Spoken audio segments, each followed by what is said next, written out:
Hi everyone, I'm here today to do a little discussion video on Harry Potter and most specifically on revisiting the world of Harry Potter.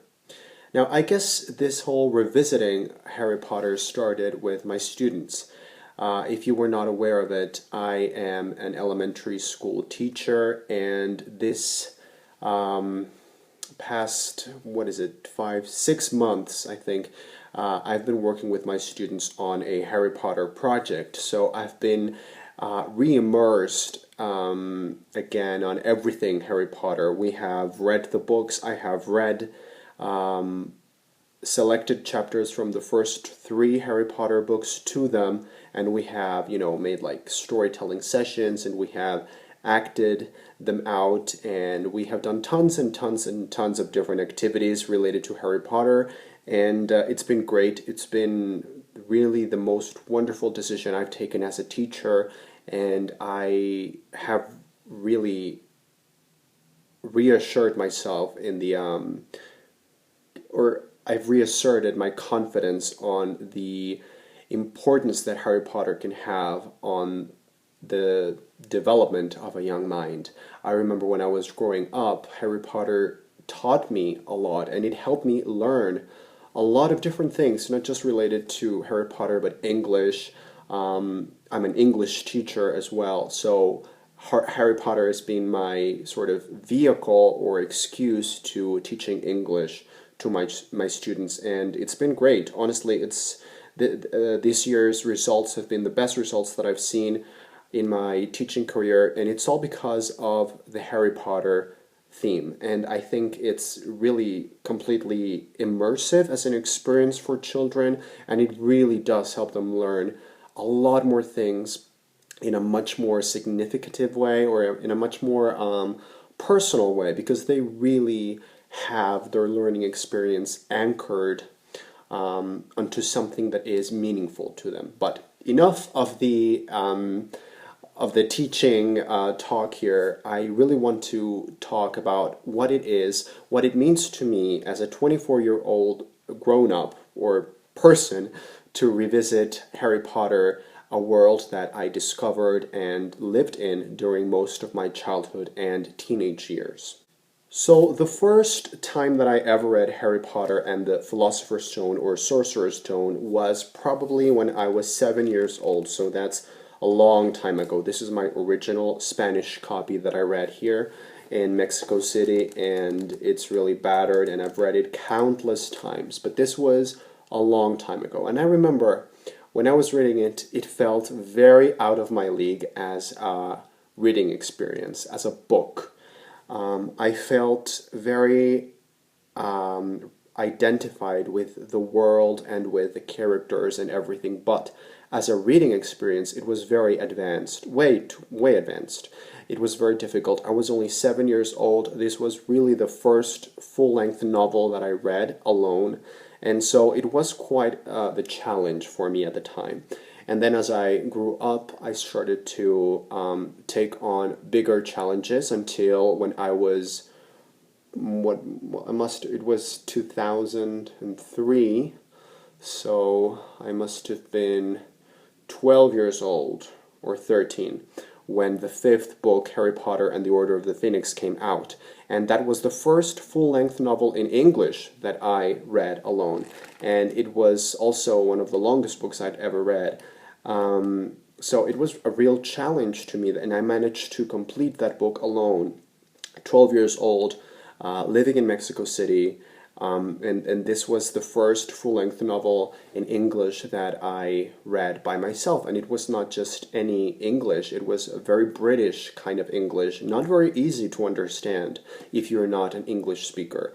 So the Harry Potter series just spanned through a long time in my life, and it still is a very important part. Like I said, it's a vehicle, and it's the perfect excuse for my teaching, and it has really helped me bond with my students, and it's been great. I could make a whole other video, a complete video, telling you about my experience with my Harry Potter project with my children because it's been great. Honestly, it's amazing. I even sorted them into houses, and we've built an entire project out of it, and it's just wonderful. But I'm not going to ramble on a lot. I just want to tell you some of the things that I have sort of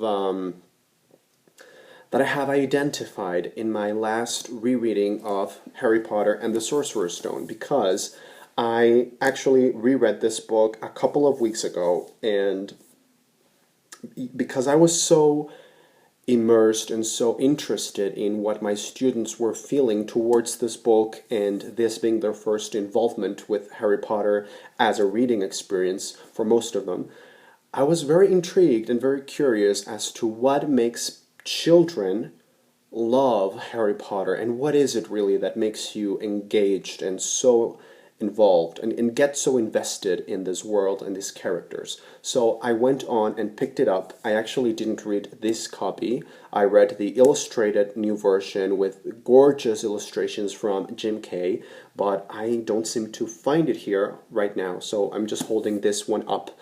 So I read it, and I'm just going to tell you very quickly some of the things that I saw on this, my last reread of the book, that I hadn't necessarily noticed before, at least in a conscious way.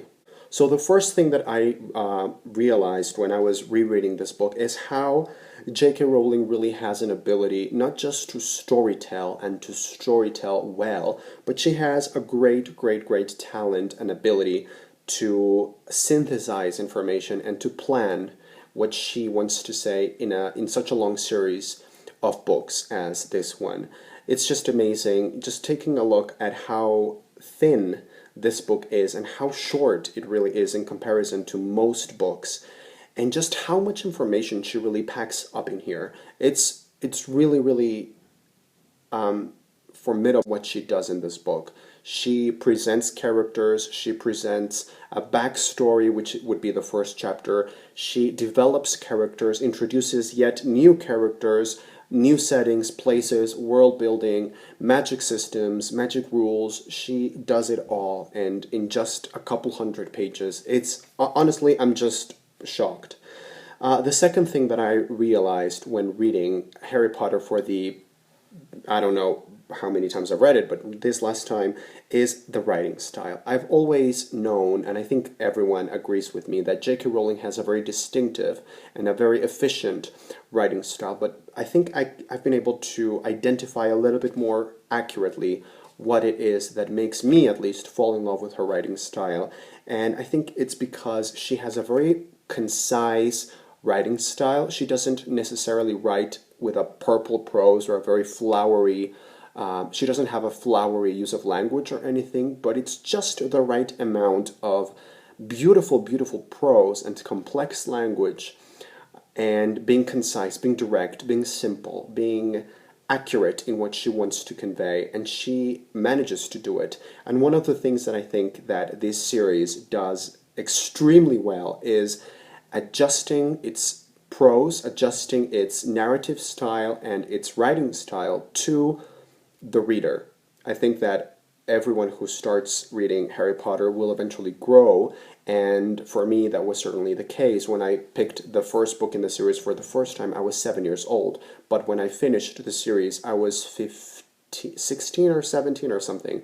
So I grew up, and I was able to handle the language and the different challenges that the books offered me as a reader, and I think that's something that J.K. Rowling does extremely well in this series. She grows as a writer along with the reader. Also, I just want to say that I think her writing style is absolutely wonderful and enchanting because it is so witty, so elegant in a way, and it's so funny. Like, I don't know a lot of people, a lot of authors who can write the same stuff as J.K. Rowling does in the same way. She just has a very unique sense of humor. It does feel at times similar to Roald Dahl's sense of humor, or Eva Ibbotson, or some other authors that I've read, and that I can see some similarities with them and J.K. Rowling, but still, she does something in a very unique fashion.